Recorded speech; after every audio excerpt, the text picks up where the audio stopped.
Feliz Navidad, bienvenidos. Hola, feliz Navidad, Jennifer, ¿cómo estás? Hola Nilson, feliz Navidad. Hola Jenny, feliz Navidad. Bienvenidos todos.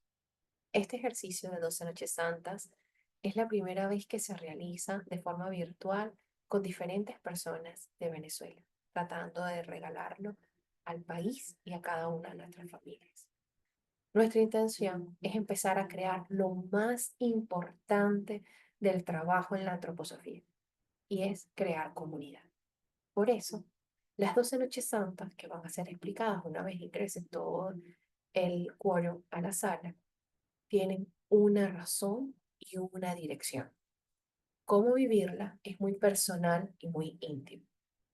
Estos encuentros tendrán en promedio media hora, aunque vamos a recorrerlo de una forma muy hermosa, que es con los 12 cuentos sanadores.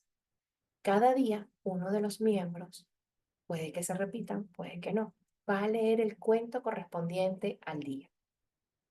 Esto lo hará para impregnar los corazones de aquella esencia del día que es necesaria para cada uno de nosotros. Una vez que ese trabajo termine, puedes simplemente quedarte en solitud en casa y hacer unas respiraciones y ver qué te tocó de ese cuento y quedar con ese mensaje durante todo el día. Si tienes hijos en casa, puedes hacer unas cosas mucho más divertidas, como hablar sobre qué les pareció el cuento y entender qué impregnó en toda la familia. O algo más hermoso todavía, ser un dibujo colaborativo, donde cada uno coloque el aspecto que más le llamó la atención, la escena, el personaje, y que cada uno escriba un mensaje sobre qué quiere regalarle de ese cuento a la humanidad. De esta forma, no solamente trabajamos como una comunidad, sino también como familia, que al final es el grupo, el núcleo de nuestra sociedad y es la esencia misma. Si eres una persona que está trabajando sola las 12 noches santas, luego en la grabación van a aparecer los sellos de cada uno de los signos. Así que podrías hacer arte sobre ese sello, escribir un pensamiento para ti, meditar o hacer alguna actividad artística como ritmia, cantar, salir a hacer un acto de caridad. Pero la idea es que con ese mensaje que nos llegue con los cuentos, podamos llevarlo al mundo. Muchísimas gracias por estar acá. Todas las sesiones van a ser grabadas y podrás verla en el YouTube de nuestro grupo de antroposofía. Y la idea es que entendamos un poco. Hoy voy a tomar unos 5 minutos nada más para hablarles un poco de lo que son las 12 noches santas, por qué las trabajamos y por qué son tan importantes para nosotros. Y el recorrido, la forma en que la vamos a vivenciar es desde el sentir con los cuentos sanadores, que es un cuento para cada noche. Yo les recomiendo en este momento, si es la primera vez que van a vivir las 12 noches santas, no se compliquen, siéntanlas. Y por eso es que escogimos el vivirlas desde los cuentos, para que cada uno pueda llegar a la profundidad que le corresponda, ¿ok? Sin mucho, sin mucho perderse en la teoría. Se han dado cuenta que una vez que hemos recibido esos efluvios de Andrew, trabajamos mucho con el tema de qué hacemos nuestro, más que lo que sabemos o leemos. Porque no hacemos nada con leer, leer, leer, leer y dentro de un año no acordarnos. ¿Okay? Es mejor que, aunque sea un poquito de las 12 noches santas, se impregnen esta vez y los que estuvieron en la conferencia de Navidad de Patricio se dieron cuenta que había una persona que había estado 3 años seguidos y en este año decía que había comprendido cosas que no había comprendido en esa primera conferencia. Y entonces hay que quedarse, aunque nosotros estamos acostumbrados a aprender y aprendernos todo, hay que quedarnos con lo que queda. Y cuando queden preguntas, esas son las preguntas, no hay que buscar más, ¿ok? Porque en ese momento nuestra alma solo necesita eso. Una vez que lo haga suyo, que lo pueda practicar, que lo pueda llevar al mundo, a partir de allí podemos ya leer otras cosas, buscar otros caminos. ¿Ok? Pero mientras tanto, lo importante es la vivencia. Recibieron 2 cuadernos de trabajo. El primer cuaderno de trabajo se llama Cuentos de la Noche Santa, ¿ok? Y el otro se llama Trabajo de Venezuela. En el Trabajo de Venezuela la primera página son palabras de Rudolf Steiner, ¿ok? Aquí él habla de qué son las 12 noches santas. ¿A quién se lo dice? A Herbert Hahn. Herbert Hahn fue un pastor luterano, si no me equivoco. Ahí difiero, luego se los busco. Es un pastor que fundó la comunidad de cristianos, que no pertenece a la ciencia de estudio de ciencia espiritual, pero está inspirado en la antroposofía. ¿Ok? Luego de Herbert quedó Emil Bock, el famoso Emil Bock, que ha escrito muchísimos libros sobre cristología y los evangelios. ¿Ok? El camino que le da, y por eso es que les estoy haciendo esta acotación, que no es de la Escuela de Ciencia Espiritual, la comunidad de cristianos, es un camino que traza Steiner para aquellas personas que necesitan lo vocacional todavía. ¿Qué significa eso? Que necesitan una religión, necesitan un rito, ese tipo de cosas, ¿ok? Dentro de la antroposofía hay una frase muy común de Steiner que usamos aquellas personas que no trabajamos tanto lo devocional, sino más el pensar y el hacer, que Steiner decía que toda persona de la comunidad cristiana es por naturaleza un candidato a la ciencia espiritual de la antroposofía, pero que a él le parecía hasta incongruente que un científico espiritual entrara en la comunidad cristiana. ¿Qué ha pasado? Y esta es mi opinión personal como antropósofo, que hay almas populares muy arraigadas a lo que es la parte de devoción. ¿Ok? Acuérdense que España tuvo los reyes católicos y en España muchos de los lectores de primera clase y muchas de las personas de primera clase de ciencia espiritual pertenecen a la comunidad cristiana. En América, no hace falta que lo explique demasiado porque todos estamos allí, hay muchas culturas tribales donde existía una matriarca, un chamán, una sacerdotisa que decantaba al grupo de forma tribal los designios de los dioses. Entonces nosotros vivíamos con los dioses, ¿ok? Y eso después se sustituyó por religiones. Siguen las culturas precolombinas con esas tradiciones. Entonces los latinos y los españoles tendemos a aferrarnos a lo devocional en el camino del pensar, porque forma parte de nuestra esencia como alma. Entonces, en el proceso de la Navidad, escuchamos muchas historias que decimos, pero esto no fue lo que me contó la iglesia, esto será verdad. Y hay otras personas que escuchan ese cuento que es completamente incongruente con la educación religiosa y dicen, ah, ahora toma sentido. Son dos puntos de vista completamente diferentes. En ambos casos hay una integración de nuevos conceptos. ¿Ok?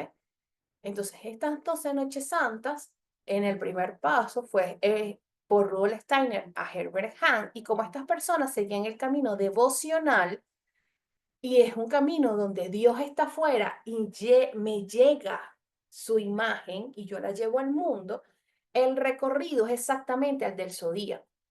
En este momento, el Sol se encuentra en el signo tropical de Capricornio. Sideralmente, o sea, astronómicamente no está allí, pero el signo es Capricornio.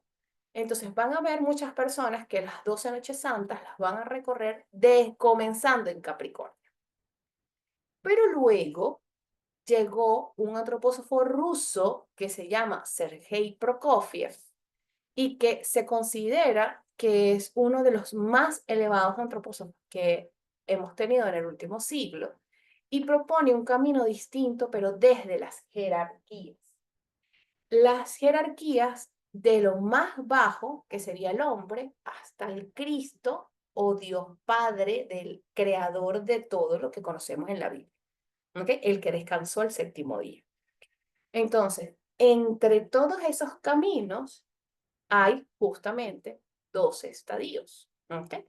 Y esos 12 estadios, que se dividen en esas 12 noches santas, es el camino que él propone y es el que vamos a recorrer nosotros. ¿Por qué? Porque es un camino de ascenso, no es de yo recibo información y la llevo al mundo, sino desde yo me conozco y empiezo a buscar ayuda en esos niveles de aquellos seres que ya han recorrido mi estadio y han superado. Y ellos voltean amorosamente hacia el hombre y dicen, el reto de hoy es este. Y lo que yo te puedo ayudar es en esto. ¿Qué quieres hacer al respecto? Entonces, hay una propuesta de que el destino no está escrito, sino que lo construimos juntos. Y muy por la naturaleza de nuestra alma popular venezolana y de la latinoamericana en general, que será la última raza del eón terrestre, vamos a recorrer estos 12 cuentos desde lo más sencillito, ¿ok? En los cuentos sanadores, pero bajo un recorrido donde el alma pueda sentir que puede hacer algo con esas fuerzas, ¿ok? Y que no está solo en ese proceso. En la siguiente página aparece Jaime Padró. Jaime Padró es un gran recolector de información, un antropósofo muy elevado, que ha sido guía para la antroposofía en España. Y aquí él habla de dónde surgen esas 12 noches santas. En resumen, para ser muy concisa, nosotros pasamos por un periodo donde las religiones anteriores se basaban en la luna. Nuestra religión es solar, nuestra cosmovisión es solar. El año lunar tiene menos días que el año solar. El gap, la diferencia, la simetría, los días que no están en el año lunar son estas 12 noches santas. Entonces, es una apertura de reconciliación entre lo antiguo y el futuro. ¿Okay? Eso es más o menos lo que va. De todas maneras, tienen el material para leer. Por último, está un pequeño texto que les coloco yo, donde les digo por qué estamos haciendo este recorrido. ¿Okay? Y a partir de allí van a tener un texto donde aparece la indicación de Rudolf Steiner a Herbert Hahn, cuál es la jerarquía que se trabaja en este momento, que es la jerarquía del hombre. ¿Okay?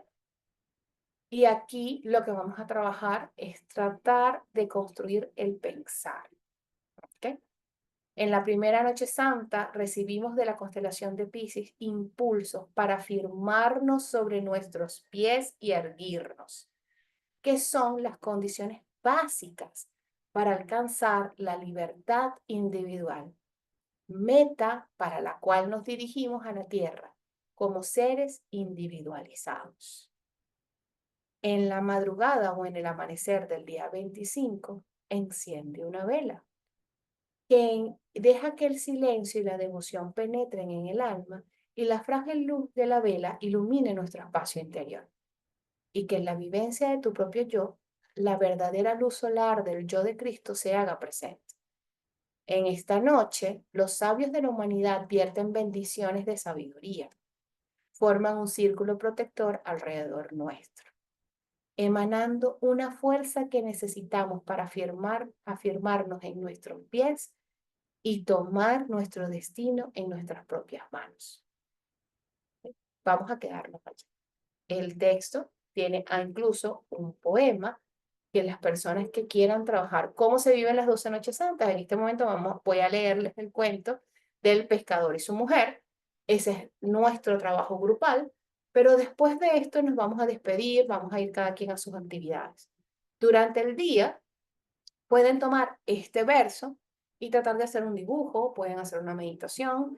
Como les comentaba al inicio, los que tengan niños pueden hacer un dibujo del cuento, pueden conversar sobre lo que cada uno se impregnó y adicional pueden eso anotar. Y cuando venga el mes de Piscis, recopilar esta información que trabajamos estas 12 noches y decir cuál era el sueño que yo tenía, qué libertad quería conquistar este año. Y bajo esa premisa, ponernos la intención durante ese ciclo en el que el sol tropical transita por ese ciclo. ¿Ok? Este es con respecto a este material. El otro material, que es el de los cuentos, tiene el compendio completo.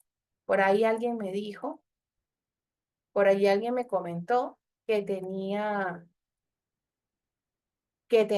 estos cuentos ya impresos, que ya los tenía, que le parecían que siempre los había leído, pero ya hoy van a tener una intención completamente diferente. En esta noche el cuento es El pescador y su mujer. Voy a comenzar con la lectura. Había una vez un pescador que vivía con su mujer en una choza a la orilla del mar. El pescador iba todos los días a echar su anzuelo y le echaba sin cesar. Estaba un día sentado junto a su caña en la ribera, con la vista dirigida hacia su límpida agua, cuando de repente vio hundirse el anzuelo y bajar hasta lo más profundo, y al sacarle tenía en la punta un barbo muy grande, el cual le dijo: Te suplico, no me quites la vida. No soy un barbo verdadero, soy un príncipe encantado. ¿De qué te serviría matarme si no puedo serte de mucho regalo? Échame al agua y déjame nadar. Ciertamente, le dijo el pescador, no tenías necesidad de hablar tanto, pues no haré tampoco otra cosa que dejar nadar a sus anchas a un barbo que sabe hablar. Le echó al agua y el barco se sumergió en el fondo, dejando tras sí una larga huella de sangre. El pescador se fue a la choza con su mujer. Marido mío, le dijo, ¿no has cogido hoy nada? No, contestó el marido.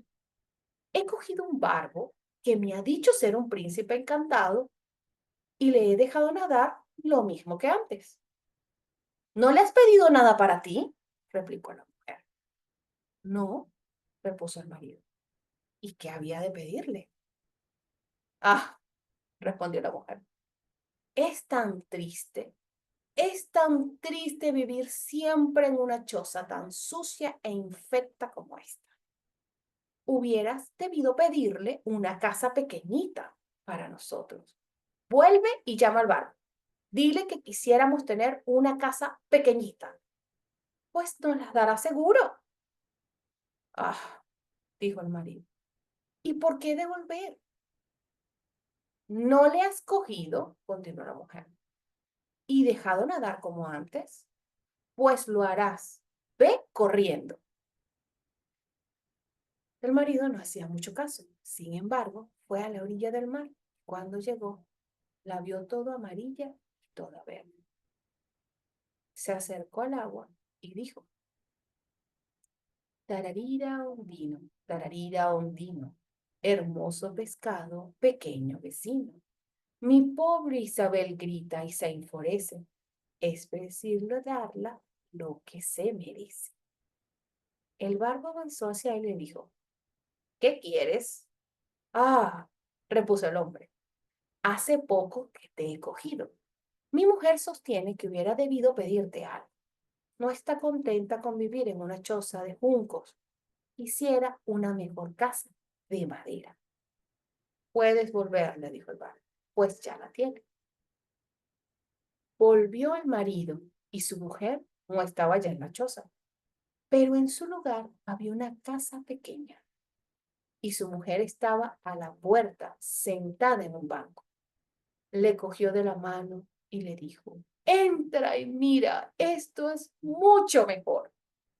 Entraron los dos y hallaron dentro de la casa una bonita sala y una alcoba donde estaba su lecho, un comedor y una cocina, con su espetera de cobre y estaño, muy reluciente, y todos los demás utensilios completos.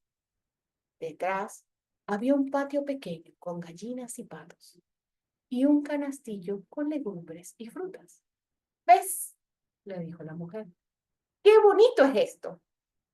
Sí, le dijo el marido. Si vivimos siempre aquí, seremos muy felices. Veremos lo que nos conviene, replicó la mujer. Después comieron y se acostaron. Continuaron así durante 8 o 15 días. Pero al fin la mujer dijo: Escucha, marido mío, esta casa es demasiado estrecha y el patio y el huerto son tan pequeños. El barbo hubiera debido en realidad darnos una casa mucho más grande. Yo quisiera vivir en un palacio de piedra. Ve a buscar al barbo. Es preciso que nos dé un palacio. Ah, mujer, replicó el marido. Esta casa es en realidad muy buena. ¿De qué no se viviría vivir en un palacio? Ve, dijo la mujer. El barbo puede muy bien hacerlo.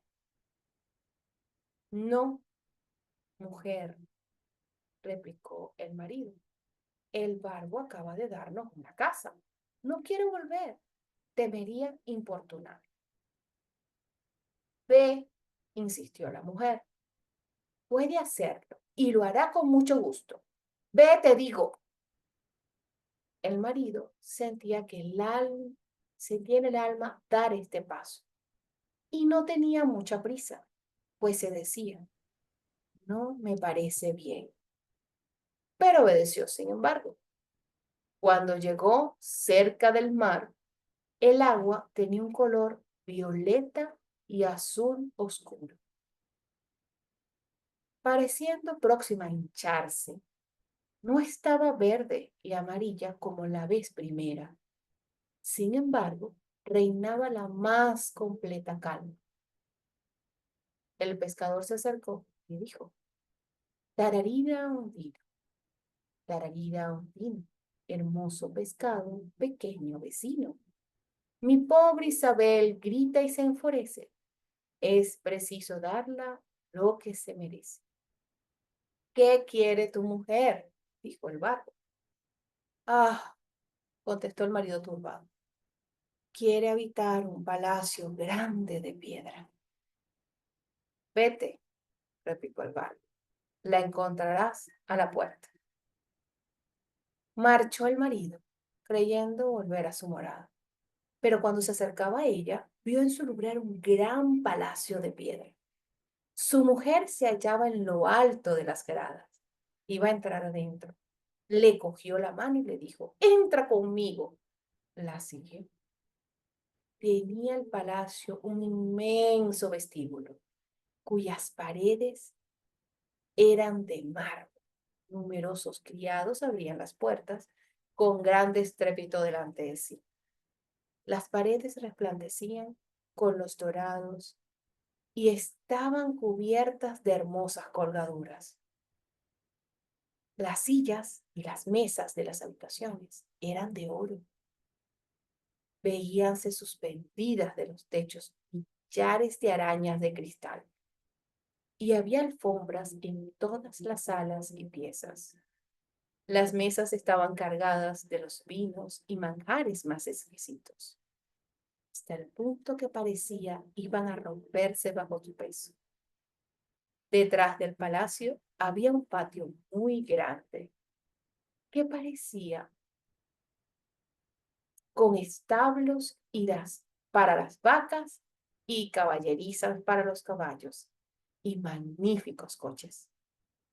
Había además grande y hermoso jardín, adornado de las flores más hermosas y de árboles frutales.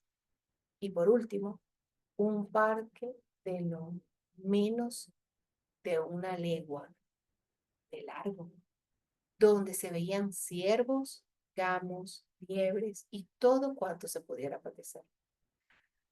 ¿No es hermoso todo esto?, dijo la mujer. Oh, sí, repuso el marido. Quedémonos aquí y viviremos muy contentos. Ya reflexionaremos, dijo la mujer. Durmamos primero y nuestras gentes se acostaron. A la mañana siguiente despertó la mujer siendo ya muy de día y vio desde su cama la hermosa campiña que se ofrecía a su vista. El marido se estiró al despertarse, viole a ella con el codo y le dijo: Marido mío, levántate, mira por la ventana. ¿Ves?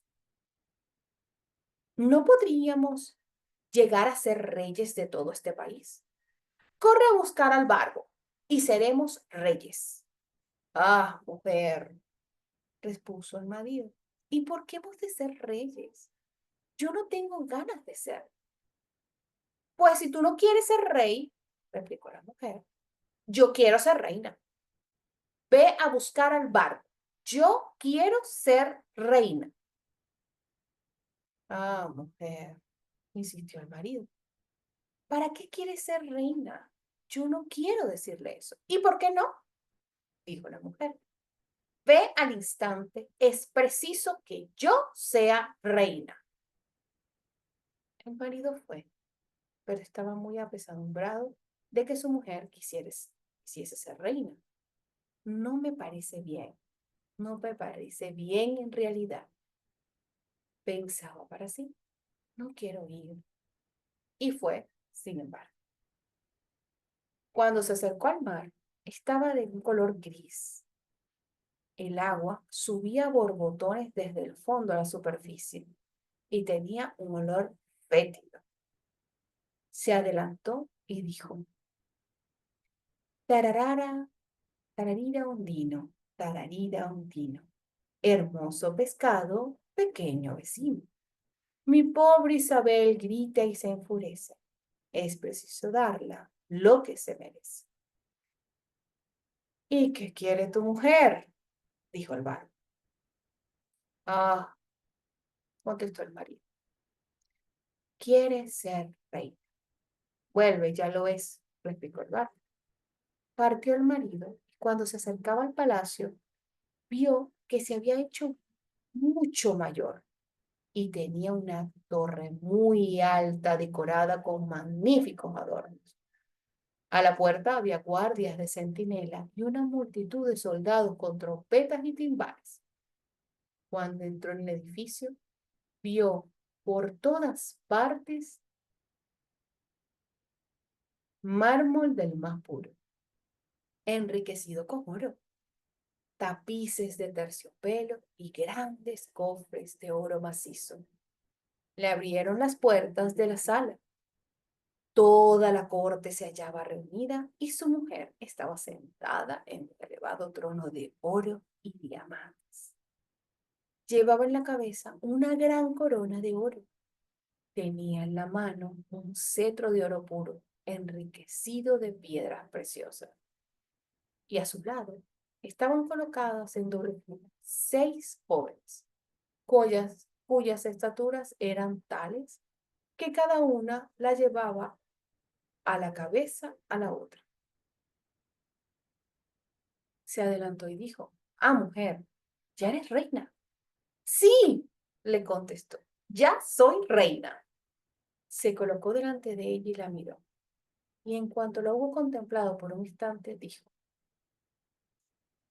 Ay, mujer, qué bueno que seas reina. Ahora no tendrás ya nada que desear. De ningún modo, marido mío, le contestó muy agitada. Hace mucho tiempo que soy reina. Quiero ser mucho más. Ve a buscar al bar y dile que ya soy reina, pero necesito ser emperatriz. Ah, mujer, replicó el marido, yo sé que no puede hacerte emperatriz y no me atrevo a decirle eso. Yo soy reina, dijo la mujer, y tú eres mi marido.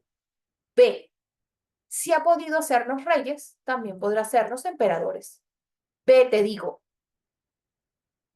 Tuvo que marchar, pero al alejarse se hallaba turbado y se decía a sí mismo: No me parece bien. Emperador. Es pedir demasiado y el barbo se cansará. Pensando en esto, vio que el agua estaba negra y hervía a borbotones. La espuma subía a la superficie y el viento la levantaba, soplando con violencia. Se estremeció, pero se acercó y dijo: tararara un tino, hermoso pescado, pequeño vecino. Mi pobre Isabel grita y se enfurece. Es preciso darla lo que se merece. ¿Y qué quiere?, dijo el bardo. Ah, bardo, mi mujer quiere llegar a ser emperatriz. Vuelve, dijo el bardo. Lo es desde este instante. Volvió el marido y cuando estuvo de regreso, todo el palacio era de mármol pulimentado, enriquecido con estatuas de alabastro y adornado con oro. Delante de la puerta había muchas legiones de soldados que tocaban trompetas, timbales y tambores. En el interior del palacio, los varones y los condes y los duques iban y venían en calidad de simples criados y le abrían las puertas, que eran de oro macizo. En cuanto entró, vio a su mujer sentada en un trono de oro de una sola pieza y de más de 1000 pies de alto. Llevaba una enorme corona de oro de 5 codos, guarnecida de brillantes capullos. En una mano tenía el cetro y en la otra el globo imperial. A un lado estaban sus guardias en 2 filas, más pequeños unos que otros. Además, había gigantes enormes de 100 pies de alto y pequeños enanos que no eran mayores que el dedo pulgar. Delante de ella había de pie una multitud de príncipes y de duques, y el marido avanzó por en medio de ellos y le dijo: mujer, ya eres emperatriz. Sí, ya soy emperatriz. Entonces se puso delante de ella y comenzó a mirarla y le parecía que veía el sol. En cuanto la hubo contemplado así un momento: ah, mujer, le dijo, qué buena cosa es ser emperatriz. Pero permanecía tiesa, muy tiesa, y no decía una palabra. Al fin exclamó el marido: mujer, ya estás contenta, ya eres emperatriz. ¿Qué más puedes desear? Veamos, contestó la mujer. Fueron enseguida a acostarse, pero ella no estaba contenta. La ambición le impedía dormir y pensaba siempre en ser todavía más. El marido durmió profundamente. Había andado todo el día, pero la mujer no pudo descansar un momento. Se volvía de un lado al otro durante toda la noche, pensando siempre en ser todavía más, y no encontró nada por qué decidirse. Sin embargo, comenzó a amanecer, y cuando percibió la aurora, se incorporó un poco, miró hacia la luz, y al ver entrar por su ventana los rayos del sol, pensó: ¿por qué no he de poder mandar a salir al sol y la luna? Marido mío, dijo empujándole por el codo, despiértate, ve a buscar el barco. Quiero ser semejante a Dios. El marido estaba dormido todavía, pero se asustó de tal manera que se cayó de la cama. Creyendo que había oído mal, se frotó los ojos y preguntó: ah, mujer, ¿qué dices?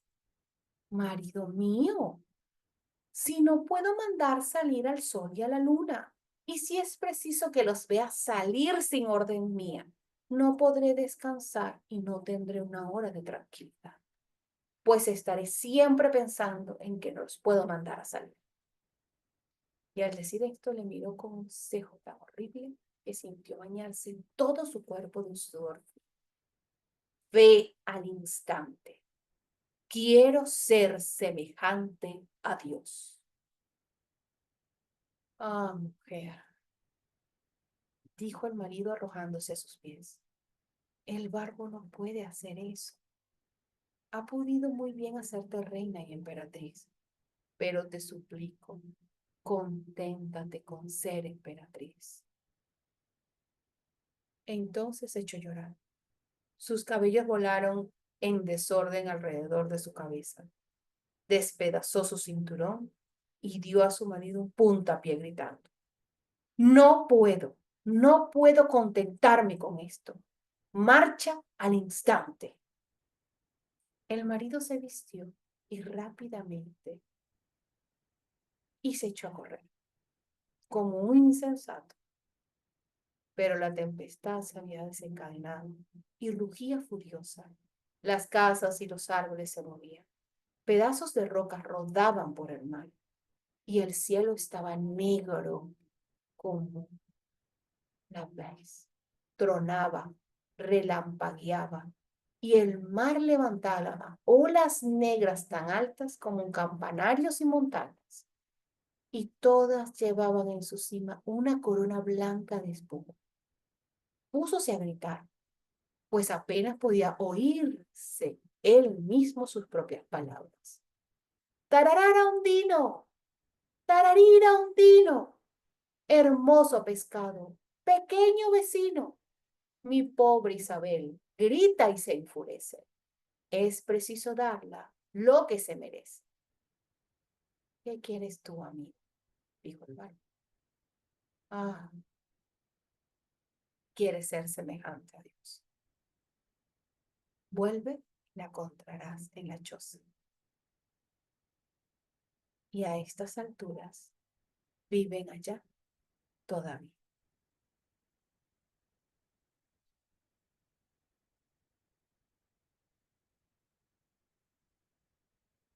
Y así termina el cuento de hoy. Ahora tomémonos un minuto de silencio y pensemos un poco en cuán profundo es el mensaje. Recordemos, la constelación de Piscis trae un gran regalo: el impulso para erguirnos hacia la libertad.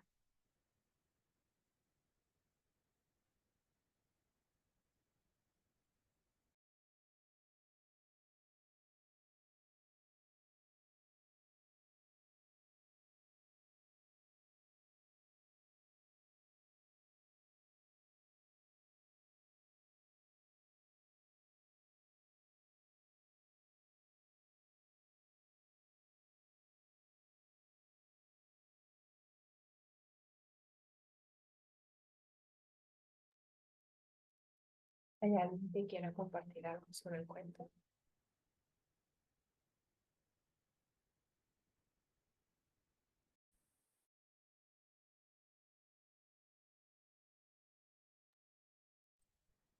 Bueno, a mí particularmente, eh, a través de las imágenes pude hacer como un recorrido, si se quiere, un poco amplio, eh, a nivel macro, de situaciones que puedan estar sucediendo, que puedan estar como muy cercanas a nuestras vivencias como latinoamericanos, como venezolanos, pero también a nivel individual. A veces pensamos eh,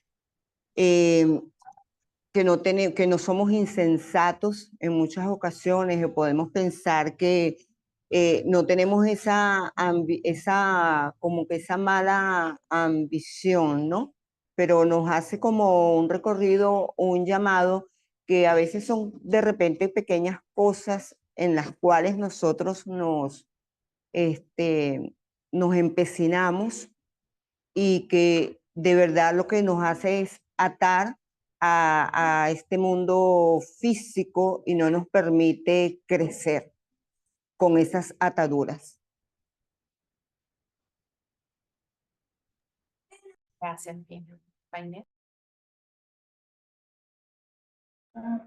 Hola, bueno, me gustó mucho el cuento eh, y me llama la atención y entiendo que, bueno, como todos los cuentos, hay muchísimos significados que no son casualidad, pero tú nos pediste, bueno, que nos quedáramos un poco con lo que nos trae, ¿no? Pero sí quiero compartir que me llamaba mucho la atención mientras íbamos leyendo el tema de cómo se iba transformando el mar en la medida en que transcurría cada petición cada vez más ambiciosa de esta mujer, ¿no? Eso me llamaba poderosamente la atención. Empezó con un mar transparente cuando el señor fue a pescar la primera vez y como, bueno, ya estaba desatado todo, una tormenta oscuro, o sea, había como todo ese cambio. Entonces yo decía, bueno, ¿qué representa aquí eso, no? O sea, cada vez que él acude, va y pide el mar que está representando allí, ¿no? En mi yo en mi cabeza digo, bueno, esto tiene que ver con el mundo espiritual probablemente, ¿no? No sé hasta qué punto, pero bueno, eso me llamó la atención. Y lo otro que también me llamaba la atención era que el esposo iba, o sea, él sentía en su corazón que no, pero ¿para qué, mujer? Y eso no me cuadra, pero él obedecía, y iba y hacía la tarea, el mandado, ¿no? Y yo, wow, o sea, y, y bueno, esas cosas me llamó la atención, no quiero como que echarle mucha cabeza y meterle mucha reflexión, pero me quedó así como, ajá, atención con esos dos asuntos. Y bueno, me encantó el final, por supuesto, me encantó el final, maravilloso. Eso quería compartir, gracias. No, no quiero como racionalizar mucho, pero sí te voy a mencionar tres cosas.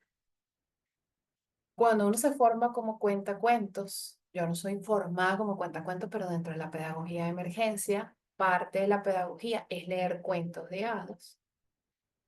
Y Guillermo Haya, que fue nuestro profesor, un gran mentor en ese aspecto, siempre cuenta que todos somos todos los personajes del cuento, que la misma persona está viviendo en una situación diferentes realidades y maneras de pensar.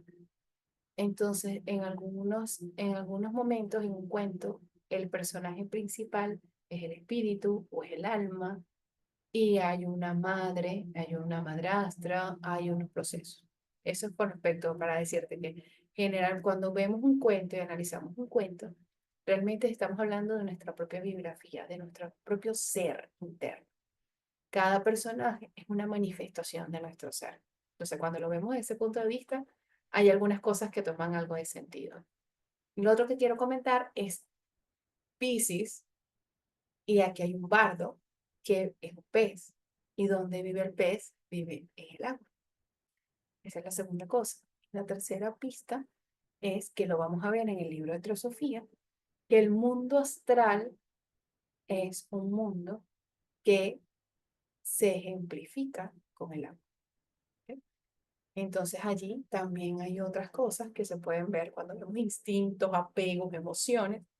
A veces vemos, y yo quería un agua pura y quería beber del cáliz de Dios.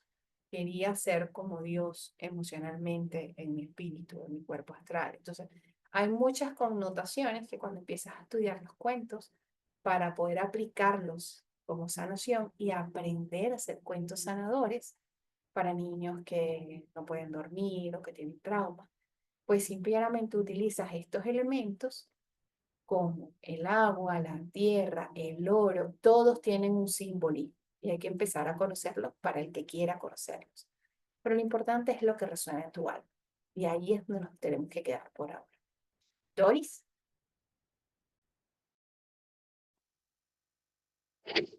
Hola muchachos, ¿cómo están? Feliz Navidad. Bueno, cuando también tuve esa resonancia con los colores del agua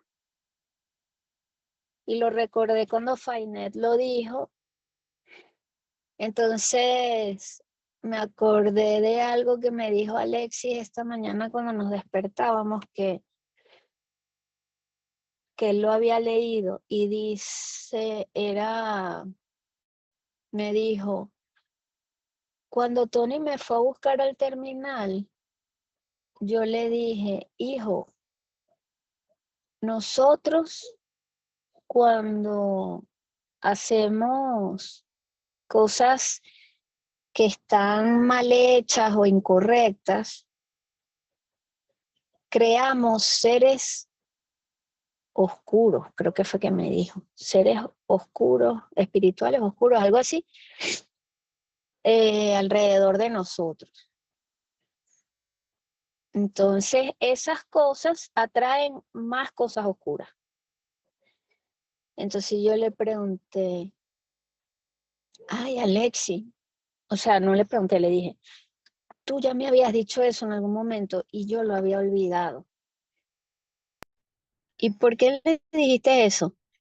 No sé, no sé por qué se lo dije, pero me vino a la mente y tal. Entonces Tony dice, ¿será por eso que a veces no quiero hacer cosas y las hago choretas? Entonces, ajá, ya seguimos otra conversación ahí pero eso, entonces me dijo que eso se llama fantomas, que no sé dónde yo vi esa palabra Eso de después. fantoma. Hay fantomas, pasa que sí y no. Dependiendo de lo que crees y el lugar espiritual en el que se encuentre, va a ser un fantoma o va a ser un demonio. ¿Ok? No porque sea un demonio, o sea, un demonio es una forma degradada de otra cosa que es muy luminosa. ¿Ok? Pero eso en la medida que vayamos estudiando teosofía, esto va a salir. Pero el fantoma lo escuchaste en Semana Santa porque el jardinero, que es el que consiguen las mujeres cuando resucita Cristo, es un fantoma. O sea, el fantoma no es de por sí bueno ni malo, es una cualidad de una manifestación en un plano que no es el físico. ¿Ok? Ya quiero que por lo menos eso se disipe. Es una cualidad. Hay hombres y hay hombres que son buenos y hombres que son malos. Entonces hay fantomas que son más de luz y más de oscuridad. Y todos cumplen una función. ¿Ok? Pero es una cualidad que no es humana, para decirlo de alguna manera. ¿Ok? Y decimos que son creaciones de las jerarquías y nosotros somos la jerarquía del hombre. Entonces también nosotros creamos. ¿Ok? Stevie y... Ajá, y en Ah, cuanto a ok. lo que dijiste de que somos todos los Ah, termina la idea, mi amor. que una psicólogo me lo dijo con respecto a un sueño. Entonces era eso que también lo había escuchado de una vez que fui, que queríamos analizar un sueño. Mm. Generalmente la astralidad habla de nuestros instintos, de nuestras pasiones, de nuestro mundo astral. Pero a medida que recorramos el libro de Teosofía lo vamos a comprender mucho más. Mañana Dori es la que nos va a leer el cuento, ¿ok? Porque es Acuario y el cuento es de Acuario. Así que mañana escuchamos la dulce voz de Dori. Stevie y Yaisir.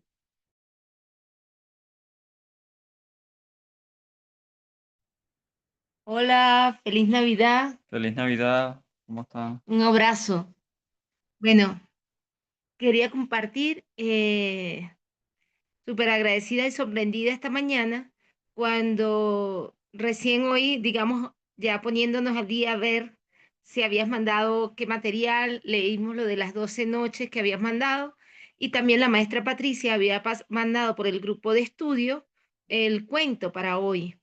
Y también mandó lo de la estrella de 5 puntas. Entonces, nosotros cada uno en nuestra meditación de la mañana leímos el cuento y algo comentábamos entre los dos después. Entonces, para mí fue un poquito, me daba impaciencia ver esa actitud repetida de la mujer. Pero antes quería comentarles de que mi sorpresa cuando veo lo del pez que sale del mar, que el pescador está allí a la orilla del mar, porque yo para amanecer hoy soñé con el mar Entonces, justamente aparecía como el rector del colegio donde estoy trabajando ahorita, que es sacerdote, y estaba como muy cordial, muy amable. Y alguna indicación se le daba a los muchachos, donde estamos en una escuela, es un liceo internado, hogar, y hay oficios, o sea, agricultura, lo pecuario, oficios distintos y artes. Pero ellos, como que había una indicación donde los muchachos se sumergían y extraían de lo profundo del mar oro. Entonces yo estaba allí y estaba como muy atenta porque yo tenía un proyecto, estaba en un proyecto, pero estaba como tomando lo que pudiera servir de ese espacio. Y era en mucha cordialidad, mucha armonía. Y entonces yo, wow, todo el tiempo aquí y en este mar y sin darnos cuenta que en lo profundo está el oro. Entonces, cuando leo el cuento, veo las relaciones tan grandes de una cosa con la otra. Pues creo que fue como preparatorio durante la noche para lo que íbamos a vivir ahora. Entonces, y para lo que estamos viviendo, ¿no? Realmente sentí que tal vez no todos los personajes, pero sí veía que tanto el esposo como la esposa son dos caras como de una misma moneda, que nosotros mismos somos a veces una cosa y la otra. Mm, esa ambición donde no puedes parar, me daba cuenta del ritmo del cuento en el que ella a veces, o sea, al principio tardaba como en desear otra cosa, primero disfrutó su casa nueva unos días, en cambio ya cada vez era más inmediato, hasta que ya el momento que no hallaba ni qué más pedir, ahí sí pasó una noche, pero porque no hallaba ni qué hasta que vio el sol salir. Y fue súper, súper, súper grato ese final de verdad, donde termina el cuento así, ya está, ya lo es, ya está otra vez en la choza y ahí se quedaron. Entonces, el amar lo que somos, lo que tenemos ahora, lo que en realidad es ese mundo externo, pero que ni nos quita ni nos pone lo que tengamos o no tengamos. Es otra cosa, es otra riqueza. Es tanta la riqueza de Dios y de ese Dios que nos habita que en esa choza pueden vivir inmensamente feliz y ya. Y fue un poco también nuestra vivencia, o sea, ha sido, yo creo que a veces esas cosas pasan justamente para valorar todo esto, ¿no? Y anoche, ayer no sabíamos así como que, bueno, ¿qué lo hace la cena de Navidad? Pero todo estuvo ahí, lo preciso, y además poderla compartir con una barrigona que está a punto de dar a luz y sus niñas. Y entonces yo decía, Dios mío, o sea, tenemos este momento de Navidad con el niño Jesús y la Virgen María propio. Entonces, ellos agradecían, pero uno es el que se siente también tan agradecido, ¿no? Y realmente me pareció fantástico, pues realmente pasamos por todas esas cosas, pero no importa, todo eso es camino y volveremos a nuestra esencia, a nuestra realidad, a nuestra verdad. Gracias, gracias. Gracias por compartir eso. Sí, total. El oro también tiene un simbolismo y también eso de ir a lo más profundo de nuestros instintos, de nuestras emociones y poder sacar ese oro está muy relacionado con lo que estamos trabajando hoy. Les quisiera pedir, aprovechando que has dicho esto, el motivo de por qué escogí este camino para transitar es porque una vez una persona me dijo, yo le decía, pero si ya yo esto lo sé, ¿por qué tengo que esperar 10 años para poder practicarlo? Y era algo espiritual. Y él me decía, porque no es lo mismo que manejes un Fórmula 1 a los 3 años que después de tener un entrenamiento. ¿Ok? Y para poder tener un entrenamiento necesitas práctica y necesitas caminar con gentileza. Y por eso es que esta imagen del niño, que el hombre empieza desde ponerse de pie, empieza a caminar y después empieza a pensar únicamente porque empezó a hablar. Entonces hay un proceso que pasa en el primer año, que es poder sentarse, pararse, caminar y hablar. Y ese es el camino. Entonces, en esta época se van a infoxicar. Les va a llegar tanta información y van a querer hacer tantas cosas que yo les recomiendo, queden, a veces poco es mucho. Quédense en su choza, que en la choza van a ser dioses. ¿Ok? Entonces, ese ejercicio de las 5 puntas, yo le diría, todavía no es el momento para hacerlo. ¿Ok? Lean, pero no es el momento para hacerlo. Cuando aplicamos ese ejercicio, como unos ejercicios que son de euritmia, el cuerpo físico tiene que estar preparado para los vaivenes etéricos astrales. Y son retadores. Y la vida cambia cuando eso pasa. Entonces, trátense cómodos. Manténganse por lo menos ahora. Y después, cuando llegue el mes, ya sabes que puedes hacer ese ejercicio de las 5 puntas. ¿Ok? Pero traten de De hecho, vivenciar de lo más sencillo no sé posible. si, de hecho, no lo llegué a hacer Qué bueno. porque estaba en meditación, estaba en mi postura de meditación y no me salía a pararme a hacerlo. O sea, me quedé con la historia y de hecho no lo he hecho. Sí. O sea, por ahora, sentémonos. Y fíjense que yo les estoy contando algo que para mí, o sea, yo sabía hacer algo y la persona me dijo, te tienes que pasar 10 años de entrenamiento para hacer eso. Y yo decía, ¿qué? Pero tú estás loco, yo tengo que, si ya lo sé, si ya lo tengo disponible. Dice, es que todavía no. O sea, el trabajo acá es que aprendas a tener la fuerza, el amor y el servicio para poder realizarlo de forma correcta. Entonces, a veces nos apuramos, pero realmente no tiene sentido apurarse, no hay que correr. ¿Ok?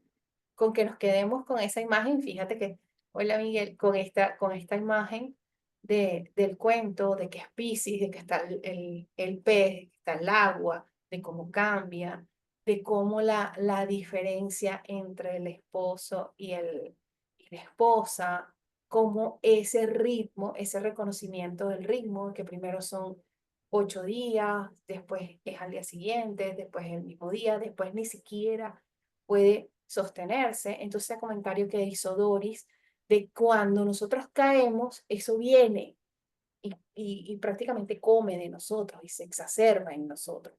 Entonces, los ritmos se aceleran y uno pierde su propio ritmo. ¿Ok? Entonces, quedémonos con eso. Fina, Bueno, yo quería como que comentar, ¿no? Una experiencia que tuve ayer, como claro, en el encuentro con la maestra, y la indicación también es como que estar apercibidos, ¿no? De mucha información, alguna manera de simbología que nos va a ir llegando, de acuerdo como que a esa intimidad que tú vas a ir buscando en estos días, ¿no? Para que se produzca eso, pues tienes que estar en intimidad, ¿no? Y me pasó algo, y creo que era casi ya así, al amanecer, algo así, pero son esos sueños que yo no podría decir si es un sueño o es tan real, ¿no? Algo así. Y fue que sí, había como un pergamino que yo buscaba, que me mostraba que allí había como muy parecido a lo que cuenta Yaisir, como que había algunas indicaciones que yo debía, como un tesoro que debía guardarlo mucho y estar apercibida de esas indicaciones que se me iban a dar, de esas instrucciones. Pero después vi a mi mamá partió pues en el 2015 y yo, por ejemplo, a mi mamá la llamaba Momo, ¿no? Momo es la del cuento un cuento de la historia sin fin, ¿no? Que tenía el don de escuchar y mi mamá contaba muchos cuentos, era una narradora así del pueblo, pues. Y entonces vi a mi mamá acostada, ¿no? Pero estaba como sumergida en el agua y claro, su carita así muy linda, pero el agua que la cubría era amarilla, era, era amarilla, ¿no? Y entonces esta mañana lo registré, ¿no? Me quedó, pues entonces, bueno, me pareció que ahorita como que compartirlo un poco y también hay como que cierta relación, ¿no? Con lo que también decía Yaisir, y con parte del cuento.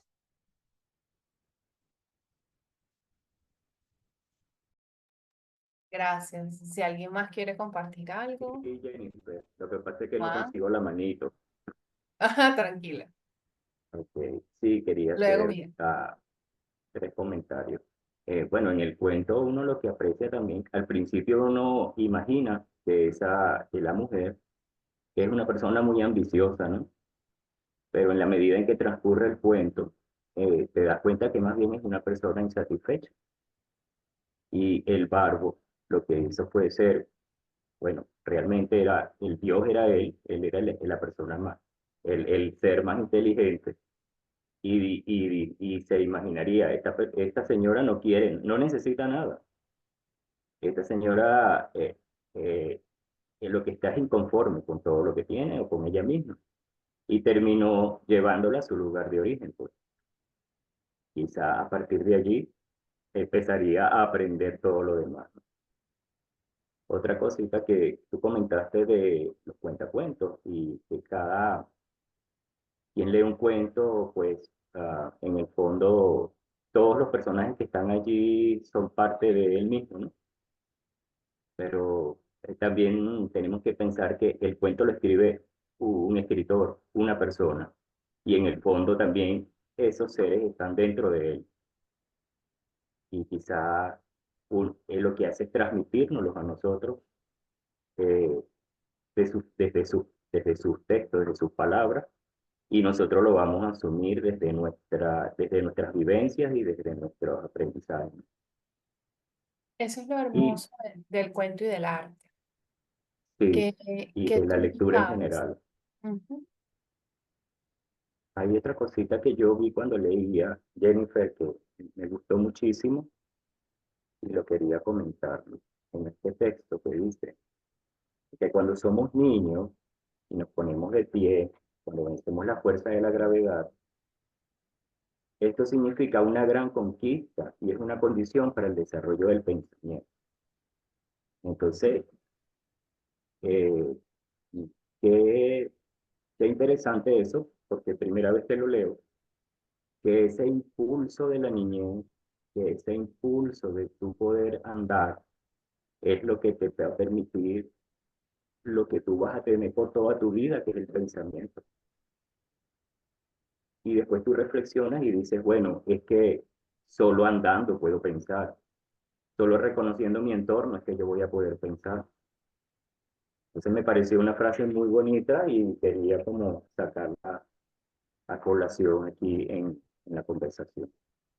Hay un libro de Gracias. Steiner, hay un libro de Steiner que es para el primer año, que se llama justo así, Caminar, Andar, Hablar.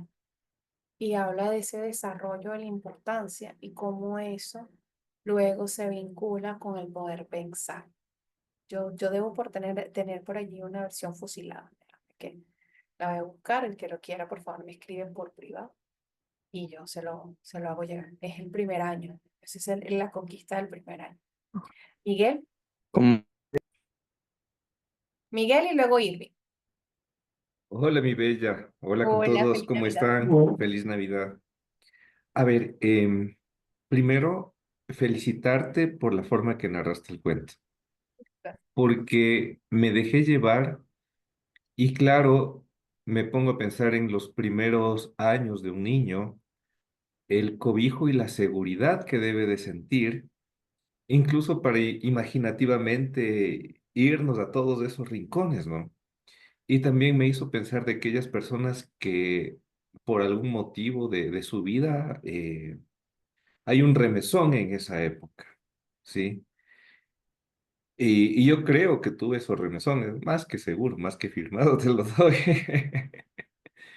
Entonces, claro, sentir ese cobijo fue el mejor regalo de Navidad que he tenido hasta el momento. Gracias. Qué lindo, hermoso. De ahí me di cuenta cómo ascendía, ¿no? La ambición de esta mujer, pero digo, no tiene ni idea de cómo gestionar todo eso. Porque tienes que pagar al guardia, tienes que pagar el reino, tienes que cubrir todos los gastos. O sea, imaginación. Y claro, eh, un poco hay esta figura de lo masculino y femenino, pero así como entrecruzado. No quiero polemizar por ese lado, ¿no? Pero lo sentí de esa manera. Estas dos fuerzas que estaban como, digamos que en otros lados, fluyendo por otros lados. Y el bardo, en su sabiduría, solo entregaba, entregaba. Eso quieres, eso quieres. Pero cuando al final dice, ¿quieres ser Dios? Y dice, bueno, Dios es y eso eres. Entonces yo lo vi el cuento desde esa manera y me encantó.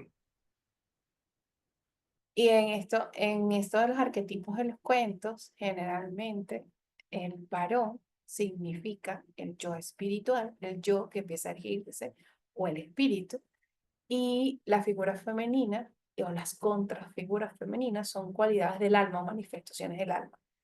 Y acuérdense que en estos días hemos estado conversando, algunos han entrado a las charlas de Patricia, donde el alma es ese escenario. Entonces, el alma a veces, aunque no quiera, sube la marea, se pone de otra forma, ¿ok? Porque están los embates, va aprendiendo. Por eso es que el alma dura solamente una encarnación. En la próxima encarnación vamos a estar otra alma. Y esa es la razón por la cual algunos antropósofos como yo tenemos ese tema con la reencarnación como tal, porque como el alma es diferente, el sexo va a ser diferente, hay muchas cualidades que no pasan de una encarnación a otra, es muy acorde a esas dogmas o religiones que dicen es que no existe la reencarnación, pero es que ¿cuánto reencarna? Realmente es un pedacito lo que vuelve en ese proceso y para mí, más que reencarnación, hay evolución del alma, que es una cosa diferente. ¿Ok? Entonces allí entran esos conceptos que a veces nos hacen ruido sobre lo que conocemos y lo que vemos en la antroposofía. ¿Ok? Pero que a medida que vamos estudiando, llegan a tener sentido y decir, ah, esto no hay, aquí no hay un conflicto, que hay una complementariedad. Entonces, es lo que yo siempre les digo a los de la rama, más antropósofa, más católica soy. O sea, no me riño con el dogma porque reconozco en esos ritos todo lo que leemos desde nuestra cosmovisión. Hay cosas con las que no comulgo, somos humanos y simplemente hay cosas que nos agradan y nos desagradan, pero no se crea ese conflicto. Entonces, en los cuentos, arquetípicamente, el hombre tiende a ser el espíritu o el yo, la conciencia, y fíjense la forma en que actúa el hombre en este cuento, y la mujer o la figura femenina tiende a ser las representaciones y manifestaciones del alma. ¿Ok? Por eso es que el príncipe siempre salva a la princesa, porque la conciencia cambia la cualidad del alma y espiritualiza al alma. Entonces no es un tema de machismo, es un tema de cualidad de cada uno de los personajes. ¿Ok? Bueno, chicos, muchísimas gracias. Como les comenté, ahora viene un proceso personal. Yo les recomiendo que a partir de este momento puedan escribir un texto para ustedes, pueden sentarse, pueden hacer algo de manualidades ahora porque les nace hacerlo o hacer una actividad familiar. La idea es quedarnos con todo este sentido hasta que nos veamos mañana a las 8:30. Jennifer, ¿cómo están? ¿Cómo están todos? Eh, no, te quería preguntar, cuando hablé, era por el tema del libro que mencionaste, de Rudolf Steiner. Ya perdí el contexto en el cual lo mencionaste. Si lo puedes recordar, bueno, me lo mencionas. Lo otro que me surge ahorita la duda es si porque bueno, de verdad que entre tantas cosas y lo que tú mencionas de la información que va para allá, que va para acá, de verdad que yo también me he buscado de mantenerme en el centro porque me arrebato muy, muy, muy rápido, pues. Entonces, quería preguntarte si este cuento, no sé si lo mencionaste en algún momento, si estas actividades uno las puede compartir en familia, contar el cuento y hacer luego estas actividades, es lo que tú estás queriendo decir, ¿cierto? Sí, eso lo dije al inicio de la sesión y de hecho cuando vamos a cerrar esta sesión y alrededor de dentro de 3 horas va a estar montado, yo les voy a pasar el link. Al principio yo les digo cómo van, cómo pueden hacer, etcétera, etcétera. Pero los que tengan niños, genial. Si escucharon el cuento los niños con ustedes ahora, pueden hacer un dibujo sobre el cuento, pueden contar qué les quedó, pueden escribir un poema juntos, pueden hacer una carta, lo que ustedes quieran, que sientan en su corazón que puedan. Pueden hacer un origami, un pez. O sea, de aquí en adelante es una vivencia personal, ¿ok? Y les recomendaba esto que tú Ok. estás diciendo. Hay gente, y se los digo porque yo lo hice un año. Yo dije, yo quiero vivir las 12 noches santas así como que con todo el mundo. En la mañana entraba a la lectura del Congreso de Navidad, hacía el mantra, hacía un poquito de arte y leía los cuentos. O sea, terminó siendo un mondongo, ¿ok? Una fanesca, Miguel. Eso. O sea, terminó siendo una cosa que tenía de todo. Y entonces, ¿cuál es la profundidad de eso? Ajá. Hola, ¿qué tal? ¿Cómo están? Mira, sí, este cuento se lo he leído a mi hijo desde pequeño. Los cuentos de los hermanos Grimm, no sé si los otros son también así. Entonces, cuando lo empezamos a leer, él me Todos dice, son de mami, ellos. mami, yo sé que es esto. Sí, todos entonces los conocemos ya. Él se quería adelantar a la historia. Le digo, no, no, seguro que sí lo sabemos. Y ¿qué tan importante es el hacer algo después del cuento? ¿Es algo como, digamos, obligatorio? ¿Es para que se quede más la vivencia del cuento? La idea es, acuérdate que el cuento es un sentir, ¿ok? Siempre va a ser un sentir. Él va a mover unas cosas internas. Y entonces, si eres un adulto, si tienes más de 9 años, ya tienes una capacidad de empezar a construir lo que es bueno, lo que es moral, lo que es bello, lo que es verdadero. Entonces empiezan algunos procesos allí que tú lo puedes dejar en el pensar. Pero cuando lo llevas al hacer, acuérdense que la encarnación es construir la voluntad hacia el propósito.